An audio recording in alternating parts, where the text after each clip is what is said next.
They were charged with assaulting ICE agents. The cases are crumbling. This is the headline of a New York Times investigation that set a national conversation in motion. For years, the Trump administration built a sprawling immigration crackdown, labeling every protester and immigrant in its dragnet as an insurrectionist, an animal, or a thug. More than 550 people were hauled before federal courts, accused of assaulting or impeding federal agents. But a careful look at the record shows a troubling pattern of misconduct and a staggering rate of collapse. In its rush to meet White House demands for deportations, federal law enforcement frequently crossed legal lines. Officers have been documented attacking protesters, destroying evidence, and faking circumstances in court filings. Allegations of misrepresenting facts have surfaced in dozens of cases. All of this came to light when the Times scholars, led by investigative reporters Mike McIntyre, Danny Hakim, Alexandra Berzin, Jasmine Aloa, and Lauren McCarthy, combed through thousands of federal court filings. The numbers paint a stark picture. Of the more than 400 cases that have been resolved so far, nearly half have unraveling evidence.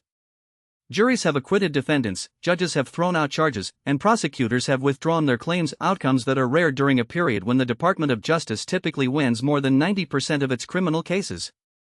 The administration's pursuit of quick deportations has demonstrated a willingness to sacrifice due process. This pattern is not merely a statistical quirk. It reflects a broader system where the appearance of punishment dwarfs the reality of justice. The cases that were originally presented as clear-cut assaults, artifacts of a sweeping crackdown, are now being re-examined against a backdrop of procedural abuse and questionable evidence. That reality is a pain for the people involved, for their families, and for the American legal system. As the Times points out, 20 years of immigration enforcement under Trump has left a legacy of cases that are, in effect, crumbling from within. Prosecutors have been instructed, and at times coerced, to prioritize high lows over fairness. As a result, many people who were once on the seizure list found themselves acquitted or the charges dismissed. For those of us who believe in a system that protects both the rule of law and the dignities of all people, this is a tough pill to swallow.